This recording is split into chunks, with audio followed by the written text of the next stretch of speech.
Oi, eu sou o Felipe e antes da história, deixa eu te contar uma coisa. Eu tenho alguns livros publicados de forma independente. E se você curte histórias de terror, o link para elas vai estar aqui embaixo. No meio do caminho é a história sobre o amor entre um casal de usuários de drogas. Assim Disse o Universo é um conto sobre determinismo. Satanás em Ré menor é sobre o pior lado humano na hora do desespero. Fios de Horror são mais de 10 histórias perturbadoras e, claro, 3 Pesadelos, que foi meu último livro lançado. Confere lá, e se você já leu, não se esquece de deixar a sua opinião. Agora sim, desliga as luzes, coloca os fones de ouvido e vamos pra história. Na Beirada.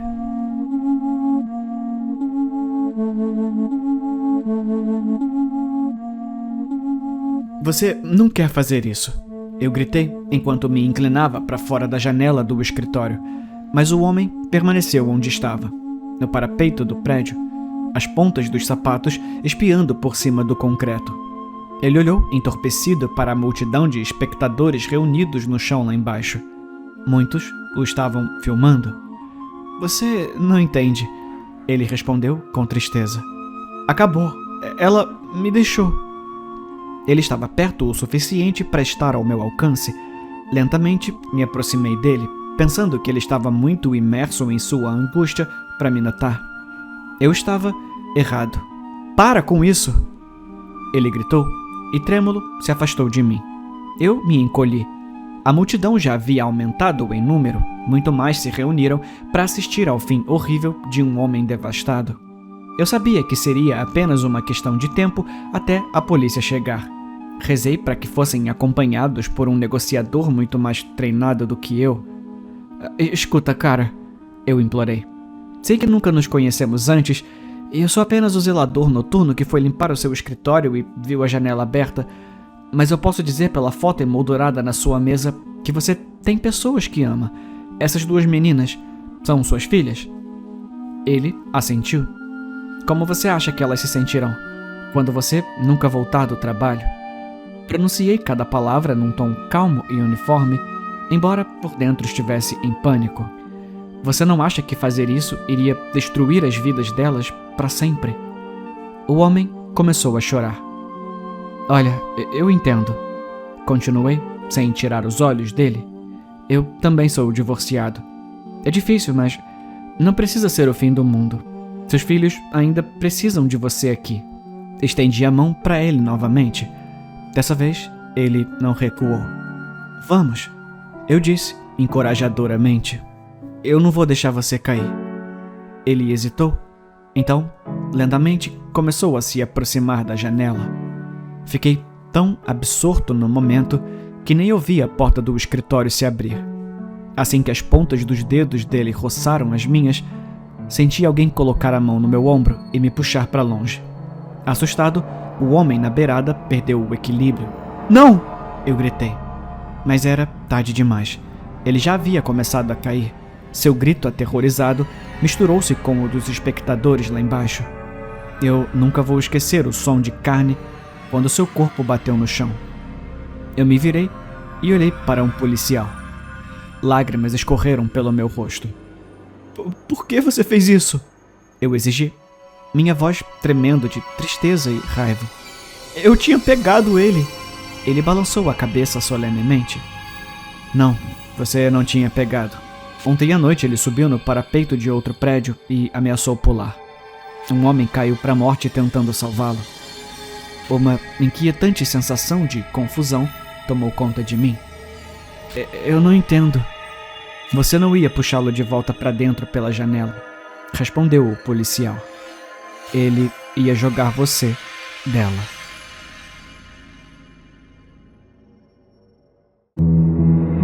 Eu realmente sou um babaca por não ficar bravo quando minha filha fez o que lhe foi mandado.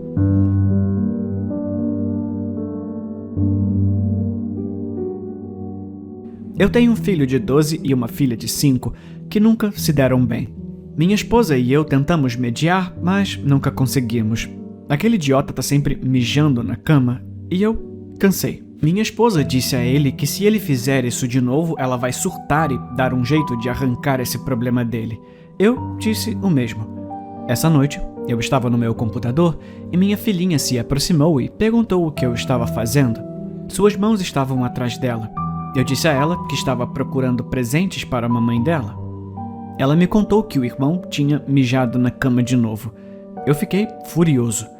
Exigi ver o que ela escondia nas costas e ela me mostrou uma das facas do conjunto da cozinha.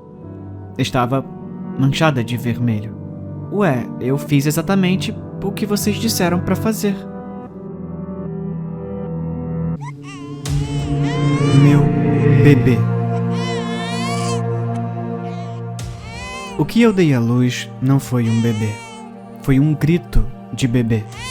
Eu senti isso, o grito, enquanto ele passava pelo meu corpo em um rastro sangrento, deixando feridas para os médicos costurarem.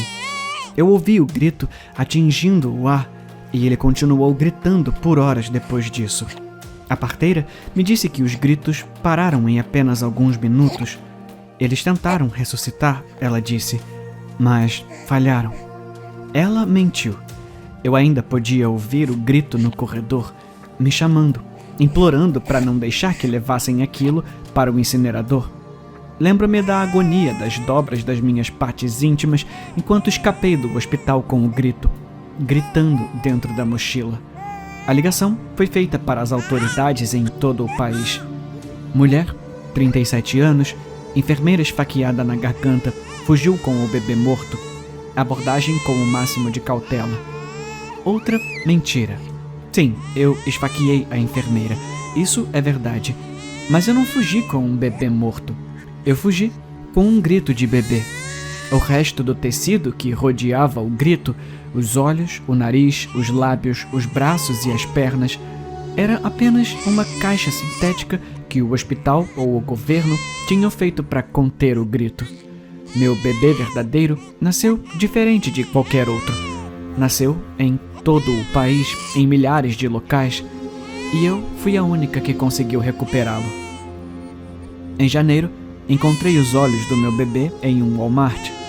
O corpo onde estava, aquela que pensava ser a mãe, empurrava os olhos num carrinho. Bastou um leve erro de orientação, quando disparei o alarme de incêndio, e consegui puxá-lo pela roupinha, tirando-o do assento para depois colocá-lo na caminhonete. Moramos juntos por semanas.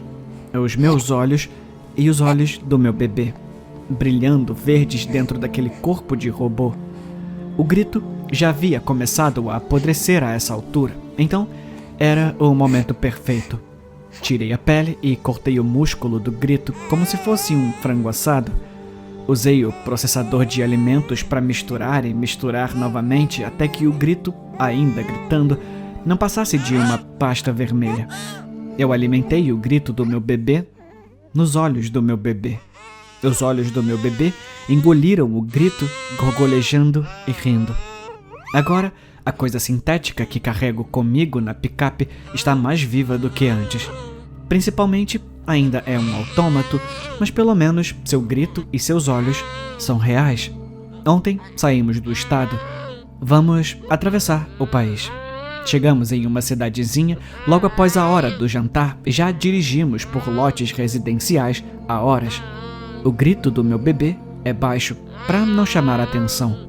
Os olhos do meu bebê olham para fora, assim como eu olho para fora.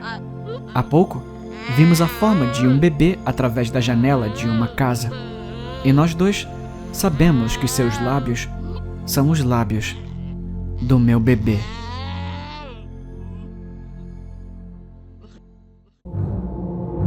Como você quer morrer?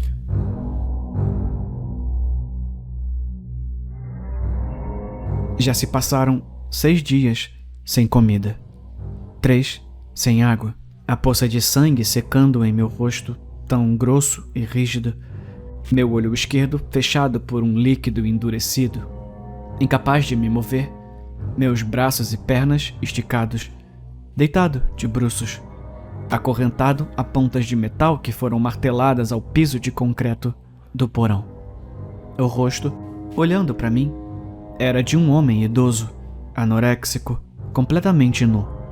A cabeça careca e com feridas e vazando cérebro e sangue. Ele era meu sequestrador. Ele se escondeu no banco de trás do meu carro até eu sair do trabalho.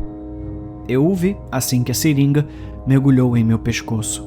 Agora, porém, meu sequestrador era apenas um cadáver. Num golpe de sorte, ou intervenção divina, minha vida foi poupada.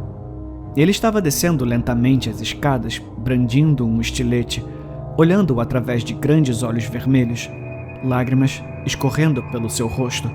Como você quer morrer? Devo abrir a sua garganta?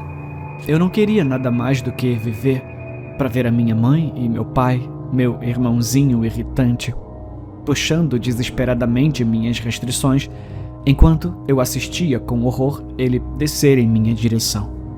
Mas antes que ele pudesse descer as escadas, o degrau em que ele estava quebrou, e o homem caiu no chão. Sua cabeça bateu no chão de forma implacável, com um baque nauseante, seguido imediatamente por respingos molhados, enquanto sua cabeça explodia como uma espinha nojenta. Eu tinha sobrevivido, e assim que chegasse a ajuda, estaria na minha casa aconchegante com a minha família. Mal posso esperar para ver. O silêncio foi quebrado por um som de arranhão silencioso. Meu sangue gelou. Um pequeno rato apareceu e correu até o peito do cadáver do homem. Cheirou, moveu-se em direção ao pescoço e, sem hesitar, começou a morder a carne de sua garganta. A mordaça em volta da minha boca não me permitia gritar.